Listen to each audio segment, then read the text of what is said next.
Ողջույն, Civilnet-ի եթերում մշակութային դիտակետն է։ Մեկ ամիս շարունակ Արմենիա Մարիոթ հյուրանոցում ցուցադրվելու են եւ վաճառվելու են Օրան կազմակերպության շահառու երեխաների ձեռքի աշխատանքները։ Այդ առիթով, ինչպես նաեւ Օրանի գործունեության մասին այսօր մենք զրուցում ենք Օրան կազմակերպության հիմնադիր Արմինե Հովհաննիսյանի եւ Օրանի սաներից մեկի Մարիի հետ։ Ողջույն, շնորհակալ եմ հրավերը ընդունելու համար։ Արմինե, կարծում եմ, որ դիտողներից ոմանք չգիտեն, թե ինչ գործունեություն է ծավալում Օրանը, բայց չեմ ուզի դա հարցնել, այլ կուզեմ հարցնել այն բոլոր բաները, որ կարող եք անել Հայաստանում, ձեր էներգիան, ձեր ժամանակը ներդնել եւ դա անել, ինչու ընտրեցիք հենց Օրանը։ Առաջին ասեմ, որ ես 5 երեխաների մայր եմ, ուրեմն երեխաները շատ մոտ են իմ սրտին, նրանց հարցերը, հուզումները։ Նպատակը չէր ինչ-որ մեծ կազմակերպություն հիմնադրել, ուղղակի պետք է 15-16 երեխաներ որոշեցինք ես եւ ամուսինս Ռաֆին, որ մենք կարող ենք կերակրել մեր բյուջետով,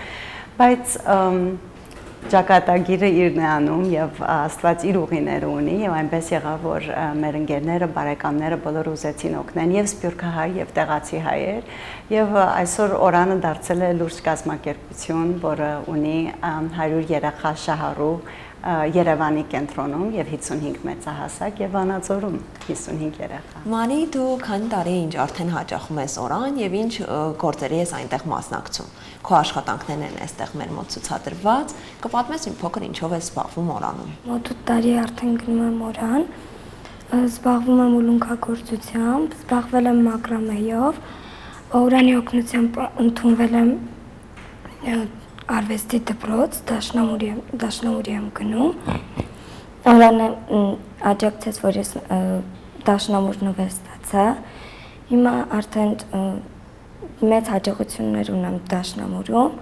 Այս աշխատանքների դիզայները դու ես ընտրելու ամբողջ process-ը դու ես արել։ Չէ, մենք ունենք ուլունքի դասատու, ինքը մեզ սովորացրեց։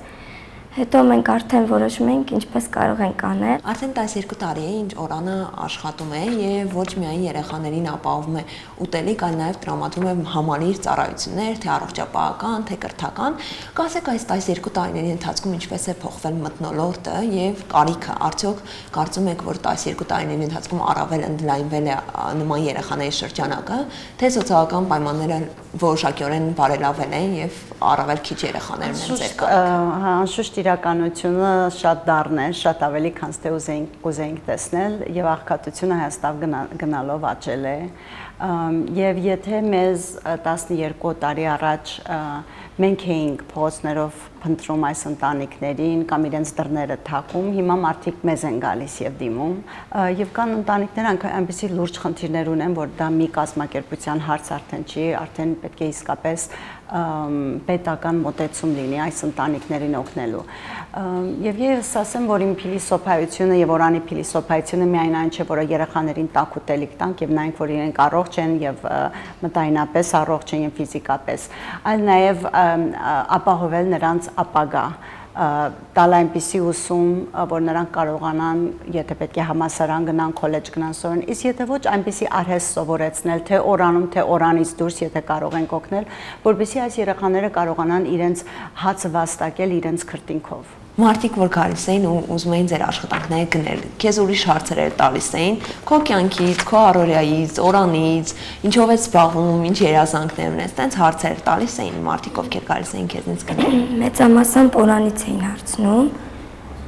Մենք էլ երեխաները պատմում ենք, ինչպիսի համալիր է, ինչ գործունեությամբ ենք զբաղվում։ Մեծ մասը, երբ որ հայտնվում են ձեզ մոտ, ընտանիքից են երեխաները, թե ծնողազուրկ երեխաներ են, այդպիսի վիճակագրություն ունեք։ Շատ քիչ կան, որ երկու ծնող ունեն, ընդհանրապես չունեն հայրիկ, շատ ծանր վիճակ, շատ հուսահատ, երեխաներից շատերը թերսնված են լինում եւ իրենց դեմքին դա տեսնում ես։ Շատ անգամ երեխաները լինում են շատ քաշվող, ամանջկոտ եւ մի քիչ ժամանակ պետք է, որ այդ երեխաները կարողանան իրենց լիարժեք արդեն հանրության անդամ զգան նորից։ Կան երեխաներ, որ այնքան թերսնված են, որ նույնիսկ Օրանում ուտելիքը չեն կարողանում ուտեն, կամ այնքան ժամանակ միս չեն տեսել իրենց տանը, չեն կերել, որ Օրանում չեն ուզում միս ուտեն, որտեղ արդեն իրենք սովոր են չուտելու։ Ասենք շատ լուրջ հոգեբանական խնդիրներ են ունենում, բայց այն երեխաները, որ ունեն մայրեր կամ ծնողներ, որ ավելի մոտ են մեզ հետ աշխատում, այդ երեխաների հետ ավելի հեշտ է նրանց, այսպես ասել, լիարժեք անդամ դարձնել հասարակության։ Բայց երեխաները կան, որ իրենց ընտանիքներում շատ լուրջ խնդիրներ կան, ասենք տարբեր տեսակի հիվանդություններ կան ընտանիքում կամ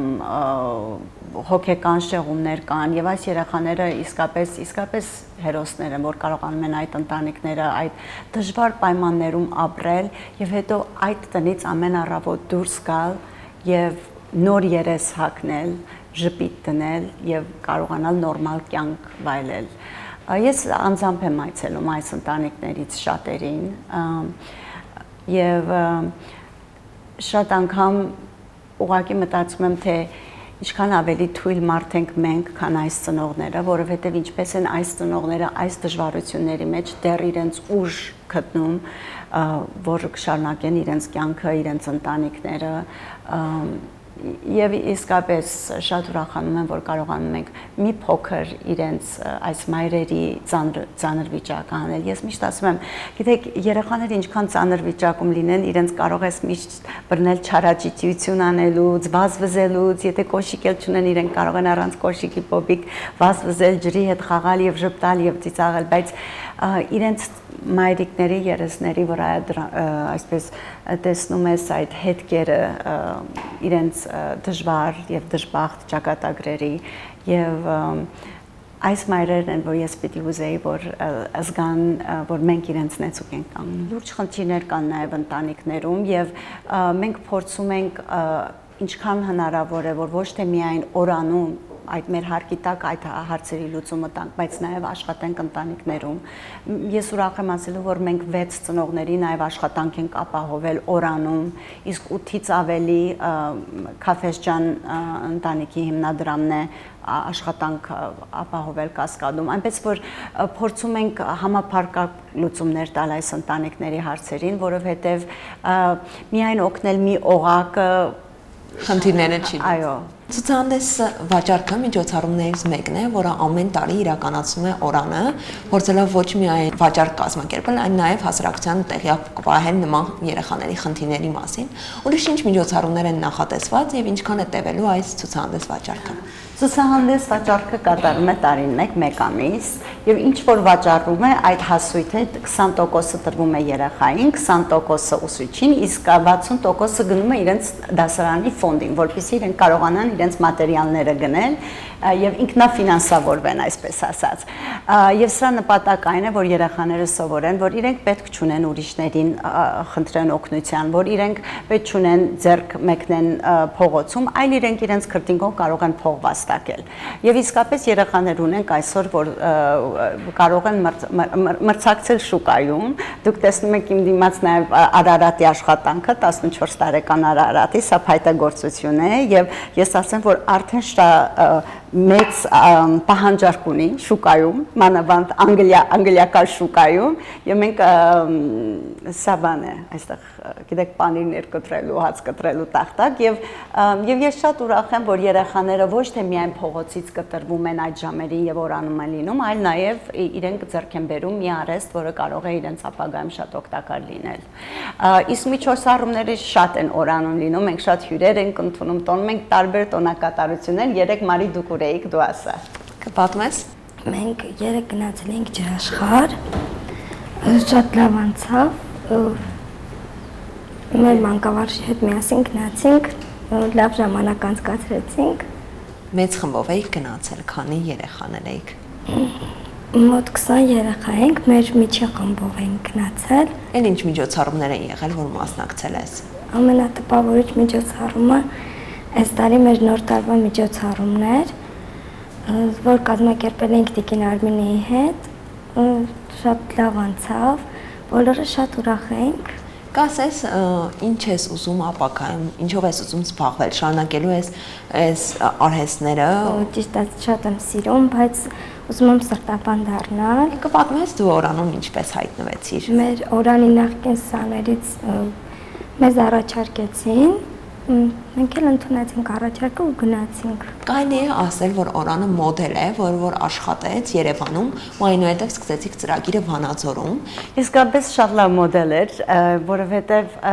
ես մտածում էի, որ եթե իսկապես պետք է կազմակերպություն դառնա Օրանը, ուրեմն այնպիսի կազմակերպություն պիտի դառնա, որը օրինակելի պիտի լինի։ Եվ ուրախ եմ ասելու, որ 2 տարի առաջ մենք կարողացանք նաև մասնաճյուղ բացել Վանաձորում։ Մինչև հիմա վարձակալում էինք, բայց մենք կարողացանք շատ գեղեցիկ շենք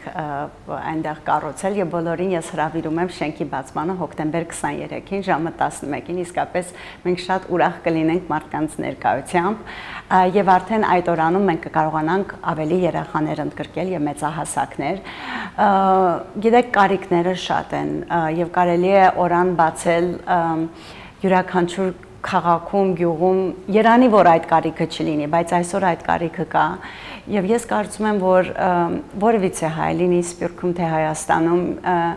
իսկապես այսօր պետք է արդեն մտածենք ավելի հավաքական կարիքների մասին, ավելի հոգ տանենք այն ընտանիքները, որը թերևս մեր բարեկամները չեն, բայց մեր օգնության ձեռք պետք ունեն։ Երանի բոլորս տեսնենք այդ օրը, որ օրաններ այլևս պետք չունենանք, բայց այսօր կան, այսօր մեր երեխաների 43% ապրում է աղքատության մեջ։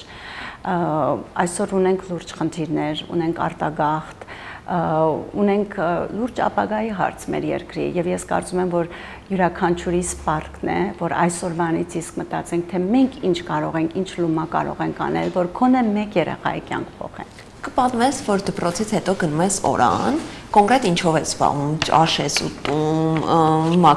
աշխատանքներ ես անում հուլունքներով, երեխաների հետ ես շփվում, բակում եք խաղում, կպատմես քո առօրյան։ Որ գնում ենք Օրան, առաջինը դասապատրաստում ենք անում, հետո ճաշում ենք, հետո մեր խմբակներն ենք հաճախում, դրանից հետո եթե ժամանակ ամնում, գնում ենք բակ երեխաները խաղալու։ Օրանի դեպքում որն է հաջողության պատմությունը, success story-ն, որտեղ կուզեք տեսնել այդ երեխաներին, որ զգաք, որ ձեր աշխատանքը ու ջանքերը ապարդյուն չեն անցել։ Ունենք մենք լավ պատմություններ, ունենք երեխաներ, որոնք լինելով տարիներով Օրանում, մենք իրենց մեր ուսուցիչների օգնություններով նրանք ընդունվել են համալսարան եւ անվճար այնքան լավ են սովորել։ Եվ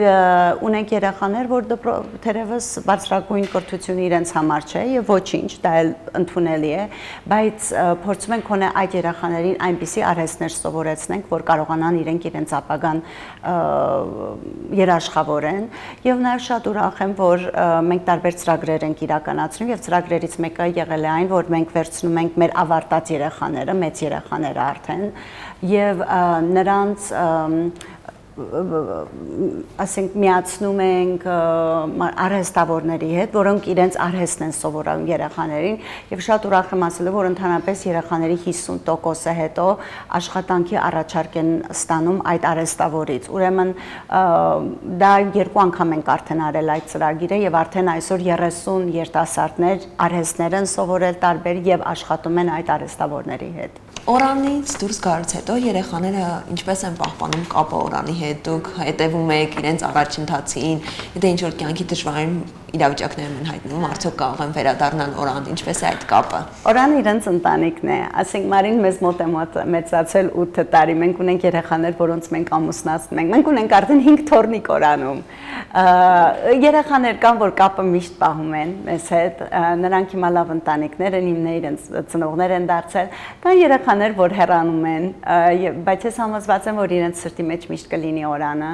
եւ ես հույս ունեմ, որ այս երեխաները, որ մեծանան, իրենք էլ կհիշեն, որ գիտեք, երբ որ մենք կարիքի մեջ էինք, ինչ որ մեկը մեզ ձեռք մեկնեց եւ իրենք էլ իրենց ձեռքը կմեկնեն այլ կարիքավոր մարդկանց։ Ես կարծում եմ, որ Օրանում մենք կարողացել ենք ստեղծել մի տանիք, մի ընտանիք, ուր եւ մեծահասակները եւ երեխաները իրենց ամբողջովին հանգիստ են զգում, սիրված են զգում եւ գիտեն, որ երբ որ ժամին իրենք ինչ որ կարիք ունենան, կարող են Օրանի դուռը թակել։ Շնորհակալ եմ Արմինե, շնորհակալ եմ Մարի, այսպիսին էր մշակութային դիտակետը, շարունակեք հետևել Civilnet-ի աշխատանքներին, հաջողություն։